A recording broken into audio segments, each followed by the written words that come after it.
Marathon Maple's top 10 things about PAX Unplugged 2022. This is a little bit of a preview. We've never been to a big con like this before. We've only done the smaller board game cons, so take everything we're going to say with a grain of salt, but this is what we found in our base preliminary research. Let's do some logistical housekeeping to begin. I say the number one thing you can do, and if you haven't done so already, is book a hotel room through the official website. I tried to find a cheaper rate, better location, couldn't even come close. So try to book through that, or you want to stay generally in that area. Number two, parking. If your hotel does not include parking, or if you're coming in from another area, we were able to find cheap parking it's basically right across the street from the convention center on Parkopedia, and I will drop that link in. And then the next thing, number three, so before you get there, make sure you download PAX Unplugged app. So the app lets you know all the schedules, everything that is going on. But the one comment they did make on the website was that there is free Wi-Fi, but it's not necessarily always reliable. So make sure you download that app before you arrive. Tip number four, we have a general idea of what you want to do and what games you want to play. I've found in the past with cons, there'll be a new hotness, a new game, people will grab it, and now everybody's just staring at the rule book. You want to unfurl it and play it, punch it, and just get it on the table. If there is something that you're like, I'm keen to line up, I'm keen to buy it, if there is a how to play advanced video, watch it in advance, and then you just get to the table that day. That sounds like a brilliant idea. Nothing is worse than everybody sharing one rule book and passing it around the table. But my version is the correct interpretation of that. All right, and tip number 5, the fact that there is a virtual board game market or trade. So you can go on BGG right now and sell games, and then they are recommending on Friday night that there is a meet and greet where you can actually go and do your handoffs. So they're recommending bringing a small whiteboard so you can put people's names, the game you have, so that people who are looking for you can find you. It's going to be a sea of people. Not quite as convenient as a map trade where somebody just messages you on BGG, but nonetheless, it is a wicked way to check out and do something similar to that of a bring and buy virtually. For sure, yeah, we'll drop a link of that in the description as well. And there's been some good deals. Like I've seen the original version of Great Western Trail for $20. Like it's one of the all-time best games. So there's deals to be had. Who knows how many we're coming home with.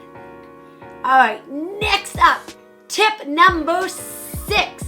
It's the features section of the website. So this is kind of links into what Matthias said. Know what you want to do. So make sure you head off to that features section, and it breaks down all the different things that you can do at the con. So there are things like Matthias said, playing games. There's open gaming. There are talks and panels and tournaments, and we'll get into that in a little bit, but make sure that you do a little bit of homework in advance to make sure you don't miss the key things you want to do. I think tip number 7 is go exploring. It's Philadelphia. I'm there, I'm getting a cheesesteak. There's also the Reading Terminal Market, which is just within close walking distance, and just kind of move around and enjoy yourself. Absolutely. Board games are important, but a Philly cheesesteak, that's close to a girl's heart. Tip number 8, be aware that there's a Philadelphia Eagles game that ends at roughly 4 p.m. on the Sunday, the last day of the convention. I know for ourselves, we're probably going to either dip out a little bit early or wait until some of that traffic dissipates. The stadium's, 10, 15 minutes from the downtown, but I can see that kind of clogging up the highway. If you're trying to leave at 3:34, you might catch some of that traffic on the way out. So Eagles game, 70,000 people, tailgate, big stadium, there could be some traffic. Especially if you're catching a flight, make sure you are aware of what's going on the roads. Tournaments. So a lot of people go to conventions to join a tournament for their favorite game. So PAX states that most of their tournaments are only available for first come, first serve, and you can sign up 1 hour before the doors open. But if the tournament is run by the game companies themselves or by a third party, then they may have different sign-up rules. So make sure that you go and investigate which one you want to do and see what the rules are for signing up for that one. Number 10, wrapping this all up, is the expo. So this is what I think I am most excited for. The fact that we can meet different designers, see different games that are coming out.